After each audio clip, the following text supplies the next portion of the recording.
Class 11th का physics का एक मोस्ट इंपोर्टेंट क्वेश्चन है, सदस्यों का योग क्रम विनिमय नियम का पालन करता है।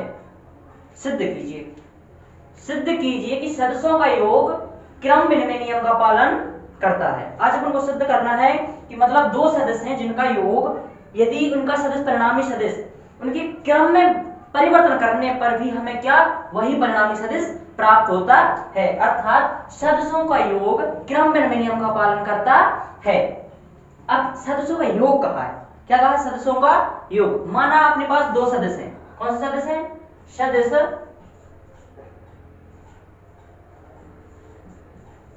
सदस्य ए वेक्टर और सदस्य बी वेक्टर। कौन कौन से सदस्य हैं? सदस्य ए वेक्टर और सदस्य बी वेक्टर। अब इनका योग बना है, मतलब ए वेक्टर प्लस बी वेक्टर, ए वेक्टर प्लस बी वेक्टर, ये अपना योग हो गया।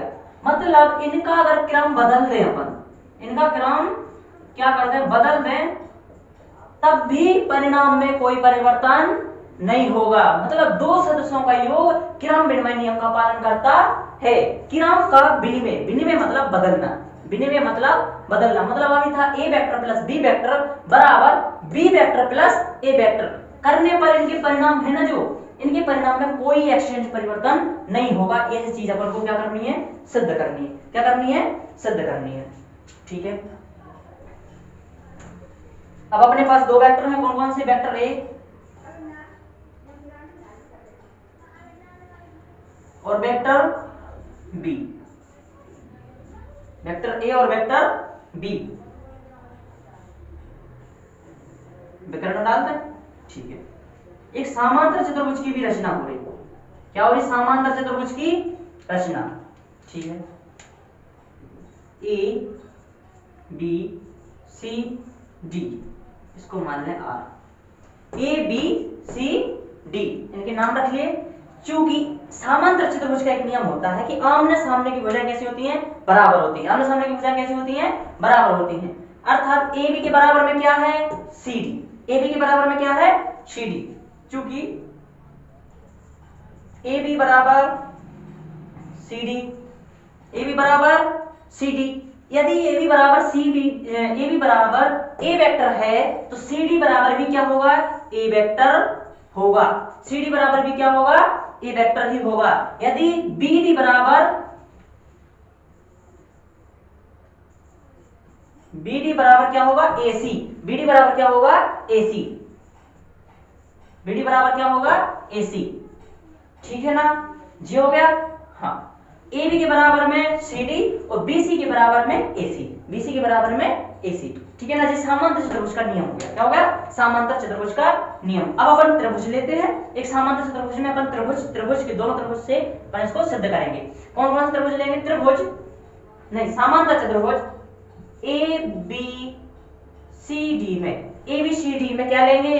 त्रिभुज, त्रिभुज ए बी डी में, त्रिभुज ए बी डी में। अब A B D, A B D, A B D में अपन लगाएंगे पाइथागोरस प्रमेय। क्या लगाएंगे? पाइथागोरस प्रमेय के अनुसार मान रखेंगे। प्रमेय नहीं लगाना, स्क्वायर नहीं लगाना, सिर्फ अपन क्या करेंगे? मान करेंगे। मतलब दो संलग्न भुजाओं का योग, त्रिभुज नियम में दो संलग्न भुजाओं का योग उसकी विकर्ण के क्या होते हैं? बराबर होते हैं, मान के बराबर होते हैं। अर्थात इनका योग इनके मान के क्या हो जाएगा?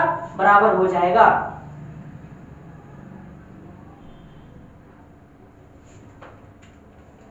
ए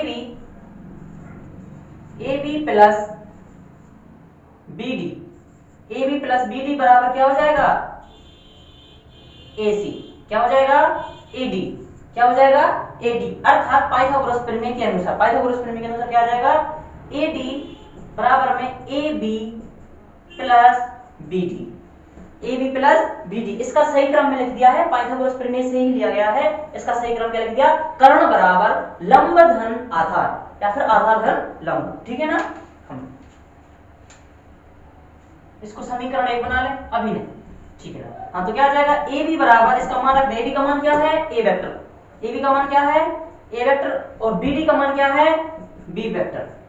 बी वेक्टर डी बराबर समीकरण 1। समीकरण क्या हो गया?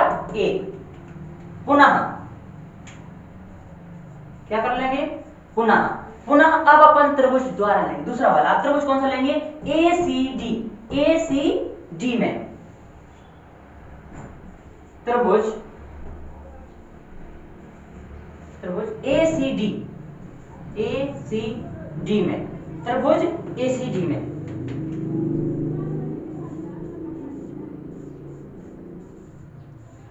त्रिभुज ACD में। अब ACD में क्या है? कर्ण।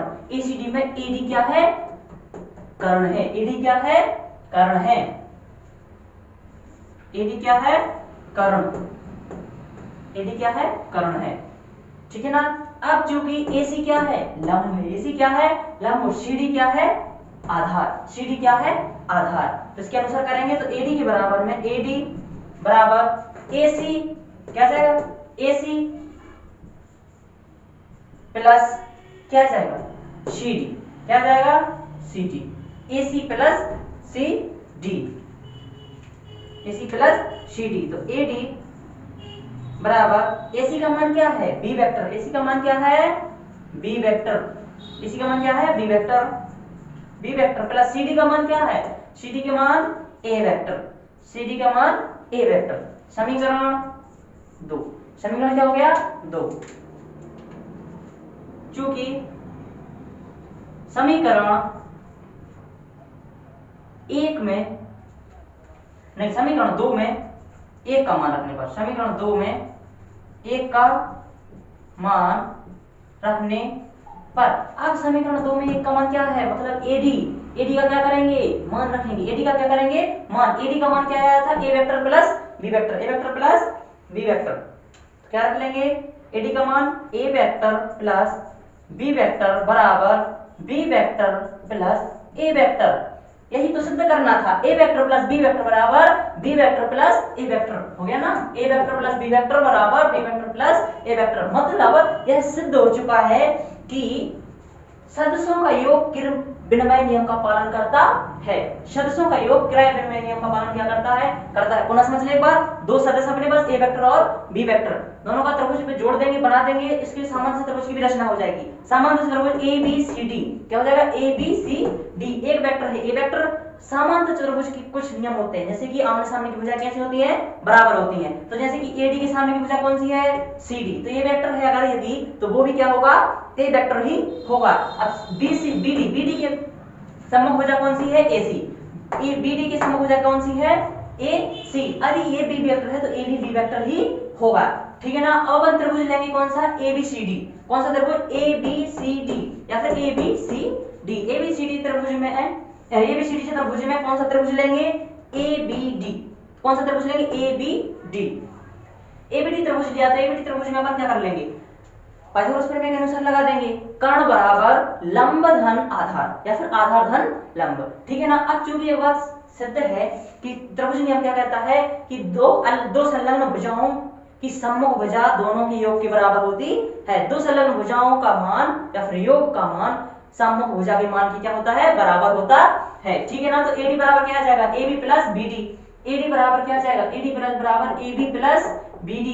AB प्लस BD मतलब AD के बराबर क्या आ जाएगा? A vector plus B vector. A vector plus B vector. समीकरण 1 लिख लिया। पुनः लेंगे दूसरा त्रिभुज ले लेंगे कौन सा? ACD। अभी त्रिभुज लिया था ABD, अब ले लेंगे त्रिभुज ACD। अब ACD में क्या ले लेंगे? वही पाइथागोरस प्रमेय के अनुसार AD बराबर क्या आ जाएगा? AC plus CD। AC plus CD। AC plus CD। अब जो मान रख देंगे, AC का मान क्या है? B vector. CD का मान क्या है? A vector. समीकरण 2 बना लिया। समीकरण 1 में AD का मान लिखा है, समीकरण 2 में अपन समीकरण 1 का मान रख देंगे। ऐसे भी कर सकते हो। समीकरण 2 में समीकरण 1 का मान रखने पर,